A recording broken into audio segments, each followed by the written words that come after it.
غریب انصاری آیا اور سوال کیا، وہ حاجت مند تھا۔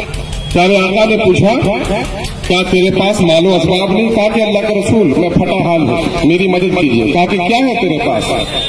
کہا کہ ایک چٹائی اسی کو بچھاتا ہوں، اسی کو اوڑھتا ہوں، اور ایک پیالہ ہے جس سے میں پانی پیتا ہوں، تاکہ دونوں کو لے کر آؤں۔ اور وہ صحابی رسول آیا اور اللہ کے رسول نے اس کے دونوں سامان کو نیلام کروا دیا۔ 2 درہم میں کہا بازار سے جاؤ ایک کلہاڑی خرید کر لاؤ۔ اور جب کلہاڑی خرید کر لایا تو پیارے آقا نے اپنے ہاتھ سے اس میں ڈنڈا لگا دیا اور کہا جا جنگل سے لکڑیاں کاٹ اور بازار میں بیچ، اور 15 دن بعد آ کر مجھے بتانا، بیجا سوال مت کرو ورنہ کل قیامت کے میدان میں مانگنے والے کا داغ ہوگا تمہارے اوپر۔ وہ صحابی رسول جاتا ہے اور 15 دن کے بعد رسول اللہ کی خدمت میں حاضری دیتا ہے۔ اس وقت تک وہ 10 درہم کا مالک ہو جاتا ہے۔ میرے بھائی، میرے آقا نے اعلان نبوت سے پہلے بھی تجارت کی، صحابہ نے تجارت کی۔ حضرت سیدنا عبد الرحمن ابن عوف رضی اللہ تعالیٰ عنہ جب ہجرت کر کے مدینہ پہنچے تو وہاں کے مدینہ کے انصار بھائیوں نے کہا باغ ہے آدھا لے لو، بیویوں کو جس کو پسند آئے بولو، میں آپ کے لیے اس کے جائز طریقے سے آپ کی خدمت میں پیش کر دوں گا۔ صحابہ نے کہا نہیں۔ حضرت عبد الرحمن ابن عوف رضی اللہ تعالیٰ عنہ نے فرمایا نہیں میرے بھائی، مجھے بازار کا رستہ بتا دو۔ بھائیوں، پنیر چٹائی پر پنیر بیچنے والے سیدنا عبد الرحمن ابن عوف رضی اللہ تعالیٰ عنہ چند سال نہیں گزرے تھے کہ اونٹوں پر سامان لد لد کر آتا تھا۔ تجارت بابرکت پیشہ ہے، ہم نے تجارت کو چھوڑ رکھا ہے۔ تجارت دعوت کا ایک بہت بڑا پہلو ہے۔ آئیے ہم اور آپ عہد کریں کہ صرف مرکز تجارت نہیں ہوگا۔ بھائی جان عمرہ پر جا رہے ہیں اور مجھے معاف کریں، وہ میں ذرا ایک واقعہ سنا دوں۔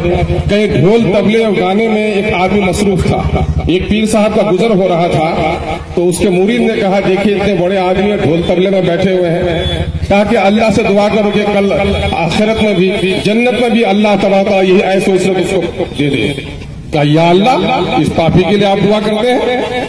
کہا نہیں بیٹا، میں اس کے لیے دعا ہی کروں گا، اس لیے کہ تاکہ وہ زاہد ہو جائے، متقی ہو جائے، تاکہ اللہ تبارک وہ سامان پیدا کر دے۔ ان کا سارا کام ہنگامہ کھیل ہے۔ جب کرکٹ کھلوائے تو پورے علاقے میں سب سے بڑا کرکٹ، شادی کروائے تو لاؤڈ اسپیکر پر دعوت۔ الحمدللہ آج جب امارت کا جلسہ انہوں نے کروایا جمعیت العلماء کا، وہ بھی بڑا انقلابی تھا۔ اور آج انہوں نے جو راستہ اختیار کیا ہے ہر سال زیارت کے لیے مکہ جانا، اور آج بھی دوسرے لوگ ہوتے تھے ناچ تماشے کروا کے اس کا افتتاح کر سکتے تھے، لیکن بھائی جان نے ایک بہترین راستہ اپنایا ہے، دین کی دعوت سے اس کا آغاز کیا ہے۔ میری دعائیں ہیں اللہ تبارک تعالیٰ سے یہ مرکز، یہ تجارت بابرکت تجارت کا مرکز ثابت ہو، اور یہاں کے تجارت کا جو مفتی صاحب نے کہا کہ ہمارے تجارت میں بھی میرے دعوت کی جھلک ہو، میرا اخلاق تراجو میں فاسق نہیں ہو، بولنے میں جھوٹ نہیں ہو، نماز کے اوقات کا اہتمام ہو۔ بلکہ میں تو گزارش کروں گا بھائی جان سے کہ دونوں مسجدیں دور ہیں، یا ایک چھوٹا سا کمرہ بھی آپ بنا دیجیے اوپر میں، تاکہ وقتی طور پر لوگ اپنی نماز کو ادا کر سکیں، تاکہ اس کا اجر و ثواب بھی ضرورت پڑنے پر نہیں، ضرورت پڑے گی بھی، اور بیت الخلا کا نظم ہونا چاہیے۔ ایک آخری بات، میں اس تجارت کے مرکز سے، اس بازار کے مرکز سے اور روٹا میں بھی میں کہہ کے آیا، پیارے آقا صلی اللہ علیہ وسلم کے مدینہ پہنچنے سے پہلے اس شہر کا نام یثرب تھا۔ یہودیوں کا بازار تھا اور یہودی بہت ٹھگا کرتا تھا۔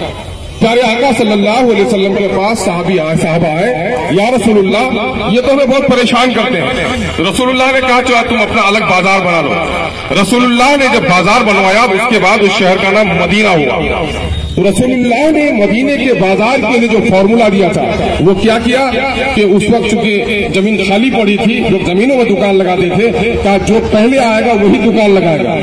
گاؤں کے کچھ دبنگ لوگوں نے اپنا خیمہ لگا لیا رخ پر، رسول اللہ نے کہا اس میں آگ لگا دو۔ رسول اللہ نے قانون نافذ کیا کہ دیکھو بازار میں جب کوئی سامان بیچنے کر لائے تو راستے میں پیشگی جا کر بازار کی قیمت سے اسے بے خبر رکھ کر اس کے سامان کو مت خریدو۔ آج سے 10 سال پہلے کپڑا خریدتا تھا، بازار اگر بھر گیا تو سواری کے پاس کاٹا لگ جاتا تھا، کہا کہ نہیں یہ مت کرو۔